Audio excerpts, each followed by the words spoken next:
मोतीपुर गांव में चंदू नाम का आदमी रहा करता था। वो अपनी पत्नी मीना के साथ खुशी से जीवन बिताया करता था। एक बार जब धान की रोपाई चल रही थी, सभी तैयार होकर खेतों की तरफ जाने लगे। मैं जा रहा हूँ खेत पर, तुम बाद में आ जाना खाना लेके, और भाग्यवान जरा लस्सी भी लेती आना थोड़ा सा। ठीक है, आप जाइए, मैं ले आऊंगी।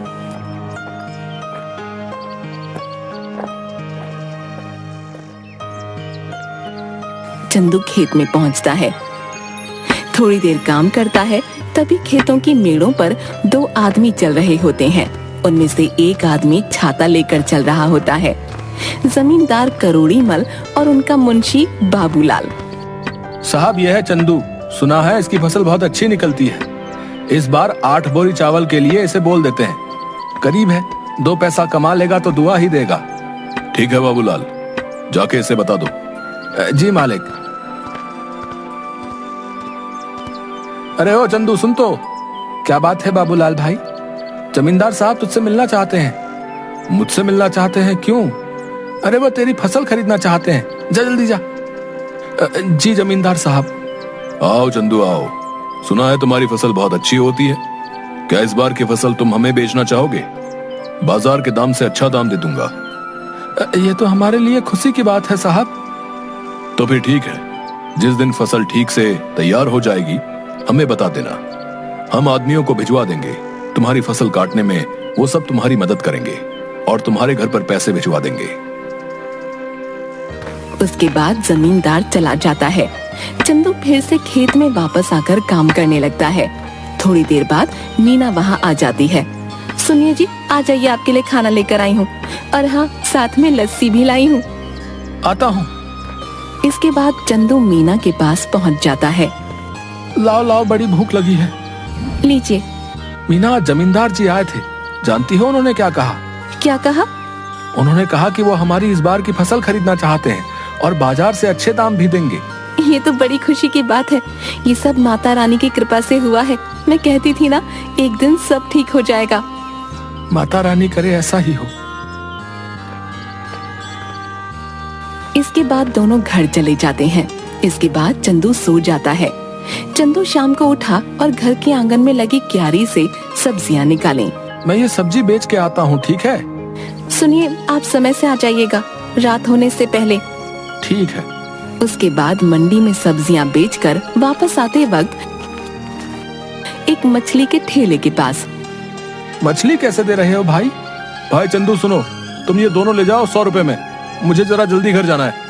ये लो भाई 100 रुपए। आज मीना को कहूंगा मछली के गर्मा गर्म पकौड़े खिला दे। चंदू घर पहुंचा।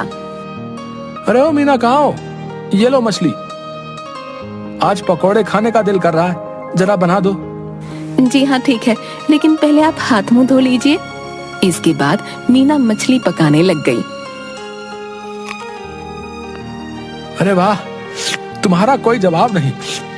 आहा, क्या पकौड़े बनाए हैं, वाह वाह वाह। इसी तरह कई महीने बीत गए। चंदू के खेतों में सोने की तरह चमकने वाली फसल तैयार हो गई। मीना, मैं खेत में जा रहा हूँ, जमींदार के आदमी पहुँचते ही होंगे। ठीक है। चंदू खेत में गया। चल चंदू, तैयार हो जा, बहुत काम करना बाकी है आज। जमींदार के आदमी वहाँ पहुँच गए। चलिए सब काम पर लग जाते हैं। सेठ ने कहा है जल्दी से सारा काम निपटाकर फसल चंदू के घर पहुंचा देना। सबने मिलकर फसल काटी और 8 बोरियां तैयार कर दी। तभी वहाँ मीना आई। ये क्या, इतनी जल्दी काम भी हो गया? मीना, इसीलिए तो कहते हैं कि एकता में बल है। जो काम मैं अकेला 2 दिन में करता, वो हम 4 लोगों ने मिलकर कुछ ही टाइम में कर दिया।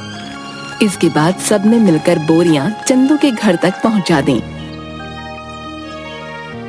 हम सब कल आके ये बोरियां सेठ के घर ले जाएंगे। चलिए हम चलते हैं। चलो, आज का काम भी खत्म हुआ, बस अब कल का इंतजार है। उसने सारी बोरियां घर में रख दी। तभी आधी रात को चंदू के घर के बाहर कुछ चोर बात करते हुए। सुनो सबके सब, ध्यान से घुसना। अगर हम खाली हाथ लौटे तो सरदार हमें छोड़ेंगे नहीं। सब धीरे धीरे चंदू के घर से सारी बोरियां चुरा कर ले गए। अगली सुबह चंदू की बीवी, सुनिए जी, उठिए ना, देखिए क्या हो गया। क्या हो गया? चंदू उठिए, उठिए ना। क्या बात है भाग्यवान, ऐसा क्या हो गया जो तुमने सारा घर सर पर उठा लिया है? गोदाम से सारी बोरियां चोरी हो गई हैं। क्या चोरी? कहाँ पे? गोदाम में आइए और खुद ही देख लीजिए।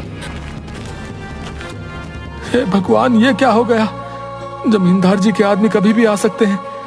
माता रानी, मैंने किसी के साथ कुछ बुरा नहीं किया, फिर भी मेरे साथ ही क्यों? चंदू घर की सीढ़ियों पर बैठ जाता है। चंदू की आंखों से आंसू आ रहे थे। तभी वहां जमींदार के आदमी आ गए। अरे भाई चंदू, बोरियां तैयार है ना? नहीं भाई, कल रात को ही किसी ने अनाज की बोरियां चोरी कर ली हैं। ये क्या कह रहे हैं भाई? जमींदार जी कहीं गुस्सा ना हो जाए। तुम तो उनका गुस्सा जानते हो ना। चलो उनसे बात तो करनी ही पड़ेगी। चलो अब। चंदू बाबूलाल के साथ जमींदार के घर गया। क्या चंदू, तुम सब खाली हाथ क्यों आ रहे हो? जमींदार जी, कल रात को हमारे घर में चोरी हो गई। सुबह देखा तो गोदाम से सारी बोरियां गायब हो चुकी थी।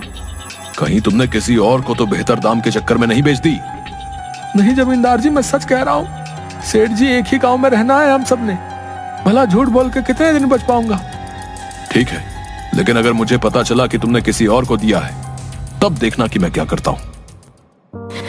कुछ दिन तक चंदू और मीना दोनों उदास थे। चंदू सब्जियों को बाजार में बेचता और जो भी कमाता उसे बहुत ध्यान से खर्च करता। चंदू खाना खाने बैठा। सुनिए ना, कितने दिन हो गए हमें इस तरह सब्जियां बेचते हुए, लेकिन हमारा घर मुश्किल से चल पा रहा है। घर के भी हालात ठीक नहीं है। हमारा गुजारा सिर्फ सब्जियां बेचकर नहीं हो सकता। पहले तो अनाज बेचकर हम अच्छे खासे पैसे कमा लेते थे, जिसमें साल भर थोड़ा थोड़ा करके घर चल जाता था। लेकिन अब तो हमें अगली फसल के पक जाने तक इंतजार करना होगा। आप बताइए ना, ऐसे कैसे घर चलेगा? मैं जानता हूँ, लेकिन मैं क्या करूँ, समझ नहीं आ रहा। अचानक चंदू थाली में रखा अचार रोटी के साथ खाने लगता है। अरे भाग्यवान, अचार! क्या अचार? क्या मतलब है? मैं आपको अचार की तरह दिखती हूँ? आप मेरे बारे में ये सब सोचते हैं? नहीं भाग्यवान, मैं तो कह रहा था कि हमारी समस्या का समाधान है ये अचार। कैसे? मेरी बात सुनो ध्यान से। तुम अचार बनाना और मैं अचार लोगों के घर जाके बेचूंगा। पहले हम लोगों को अचार का स्वाद चखाएंगे, उन्हें पसंद आया तो वो खरीद लेंगे। अगर पसंद नहीं आया तो? अरे कैसे नहीं आएगा? मेरी मीना ने जो बनाया है, अंग्रेजी में क्या कहते हैं, फंटास्टिक अचार बनाती हो तुम। है आपने अंग्रेजी कब सीखी? तुम मुझे कम मत समझो। What are you doing? I am very well। देखा? आप तो बड़ी अच्छी अंग्रेजी बोल लेते हैं। दोनों हंसने लगते हैं। इसके बाद मीना अचार बनाने लगी और मीना ने अचार डिब्बों में पैक कर दिया और चंदू चल पड़ा साइकिल लेके। चंदू एक घर पर जाकर रुका। घर पे कोई है भाई? अरे चंदू भैया, आप यहाँ कैसे? ये क्या ले आए? अचार बेचने का काम शुरू किया है, इसीलिए घर घर जाके बेच रहा हूँ। अचार खरीदना चाहेंगी? जरूर, जरा चखाना तो भैया। औरत ने अचार चखा तो उसे बड़ा पसंद आया। भैया ऐसा करो, 1 किलो दे दो। कितना हुआ? 150 रुपए में। ठीक है भैया, अभी पैसे लेकर आती हूँ। चलता हूँ बहन। ऐसे करते करते चंदू दूसरे घर गया। रमेश भैया घर पे हो? अरे चंदू, तू कैसा है भाई? और कैसा चल रहा है सब? उस चोरी के बारे में सुनकर बहुत बुरा लगा यार जान के। जाने दो भाई, क्या कर सकते हैं। अच्छा ये बताओ, अचार खरीदते हो बाहर से? हाँ, क्यों? मैंने अचार बनाना शुरू किया है। क्या बात है, जरा चखाओ तो। चंदू ने उसे थोड़ा सा चखने को दिया। अरे वाह, किसने बनाया? मीना ने। भाभी को कहना बहुत अच्छा अचार बनाती हैं, बड़ा ही कमाल का। बताओ भाई, खरीदोगे? हाँ भाई, क्यों नहीं, दूसरों से भी तो खरीदता ही हूँ, इससे अच्छा तुमसे ना खरीद लूं। ये बताओ कितने में बेच रहे हो? 150 रुपए किलो। ठीक है भाई, 2 किलो दे दो। चंदू ने पैक करके दे दिया। धीरे धीरे उसका सारा अचार बिक गया चंदू घर पहुंचा। मीना, आप आ गए। कैसा गया आज का दिन? किसी ने खरीदा कुछ अचार? कुछ तो नहीं खरीदा किसी ने। मैंने कहा था ना, मेरा अचार इतना भी खास नहीं है। आपका विचार ही गलत था इसे बेचने का। पूरी बात तो सुन लो। लोगों ने कुछ नहीं, सब कुछ खरीद लिया। देखो जाकर टोकरी में। मीना टोकरी के पास गई। उसने देखा कि टोकरी तो खाली है, यानी कि सारा का सारा अचार बिक गया। मीना बहुत खुश हुई। अब बस तुम ऐसे ही बनाते रहो और मैं घर घर जाकर बेचता रहूंगा। मैं कहती हूँ ना, आप ऐसा करिए, पास के गांव में भी बेचना शुरू करिए। क्या पता वहाँ के लोगों को थोड़ा बहुत पसंद आ जाए। अब हम जितनी जगह जाकर बेचेंगे उतना ही तो हमारा फायदा होगा ना। कल से आप थोड़ा और अधिक अचार लेकर जाना और दूर दूर के गांव तक भी जाना। ठीक कहा तुमने, मैं ऐसा ही करूंगा। कल से तुम ज्यादा से ज्यादा अचार बनाना शुरू करना। आप एक हफ्ते रुक जाइए। एक हफ्ते में बहुत सारा अचार बनाकर तैयार कर दूंगी। उसके बाद आप बेचना शुरू कर देना, क्योंकि अचार पकने में भी तो समय लगता है ना। ठीक है, तब तक मैं सब्जियां बेच दिया करूंगा। इससे हमारा घर भी चलेगा और हमें नुकसान भी नहीं होगा। इसके बाद मीना अचार बनाना शुरू कर देती है और कुछ दिनों तक चंदू बाजार में सब्जियां बेचता है। कुछ दिनों में अचार तैयार हो जाता है और चंदू भी बेचना शुरू कर देता है। इस बार चंदू दूर के गांव में जाता है और अचार बेचना शुरू कर देता है। अब धीरे धीरे करके मीना का बनाया हुआ अचार सभी जगह लोकप्रिय हो जाता है। इसके बाद चंदू एक दुकान भी खोल लेता है। अब जो भी ग्राहक आता उसकी दुकान पर ही जाता। एक दिन वहाँ से गुजरते हुए जमींदार जी की नजर चंदू की दुकान पर पड़ी। क्या बात है चंदू, तुम्हारी तो दुकान चल पड़ी। जरा अचार तो चखाना।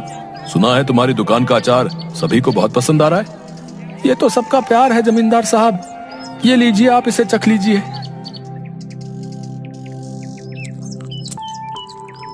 ये तो बड़ा स्वादिष्ट है। ऐसा करो, हमारे घर पर 60 किलो अचार पहुंचा देना।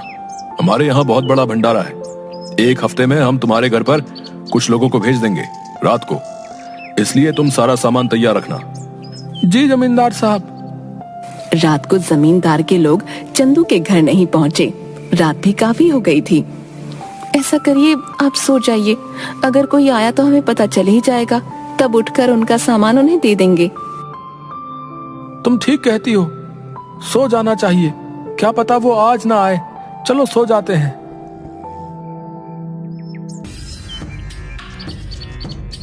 अगले दिन जब चंदू और मीना उठे तो घर में फिर से चोरी हो चुकी थी। इस बार चोरी अचार की हुई थी। सुनिए, घर में फिर से चोरी हो गई है। किसी ने इस बार हमारा रखा हुआ अचार चुरा लिया। चंदू उठा और जाकर अचार जहाँ रखा था वहाँ देखने लगा। मैं जमींदार साहब को बता कर आता हूँ। उन्हें कहीं और से पता चलेगा तो कहीं वो गुस्सा ना हो जाए। ठीक है, आप संभाल लेना सब कुछ इस बार।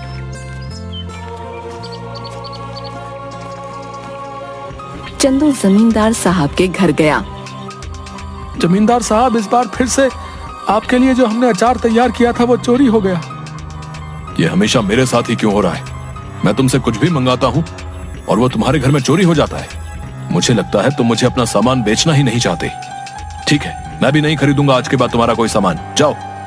ऐसी बात नहीं है जमींदार साहब, अब खुद ही सोचिए। मैं आपसे दुश्मनी क्यों मोल लूंगा? आप चिंता मत करिए, मैं आपके लिए दोबारा से 60 किलो का अचार तैयार करता हूँ। ठीक है, अगर इस बार कुछ हुआ तब देख लेना। चंदू अपने घर गया और सोचने लगा कि अब इस चोर को कैसे रोके। इस बार चंदू ने बहुत सारे मटकों को एक जगह पर रखा और चला गया।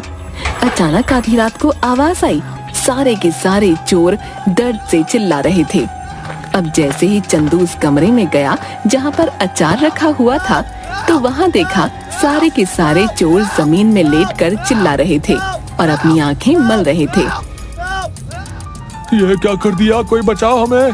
पानी पानी दो हमें कोई। अरे हमारी आंखें जल रही हैं। अब आया ना मजा? मेरे घर में जैसे तुम्हें आदत ही पड़ गई है चोरी करने की।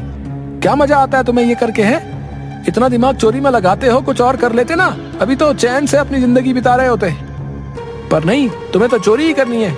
लो करो, अब चलो बताओ, क्यों कर रहे थे चोरी? ये सब हम अपनी मर्जी से नहीं कर रहे थे, हमें सब करने के लिए बाबूलाल ने कहा था। क्या बाबूलाल? भला उसे क्या जरूरत पड़ गई? ये तो मुझे नहीं पता, आप हमें माफ कर दीजिए, अब पुलिस को मत बुलाना बस। ठीक है, नहीं बुलाऊंगा, पर मेरी एक शर्त है, अगर गांव में तुमने दोबारा कभी चोरी की तो मैं बाबूलाल की मदद लेकर तुम्हें पुलिस के हवाले कर दूंगा। ऐसी नौबत नहीं आएगी चंदू भाई, हमें माफ कर दो।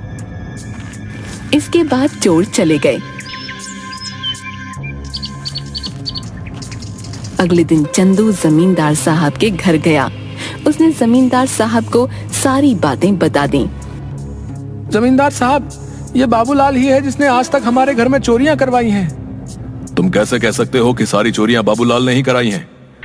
क्योंकि कल मैंने खाली मटके गोदाम में रखवाए थे और दरवाजे के ऊपर मिर्च की थाली रखवा दी थी।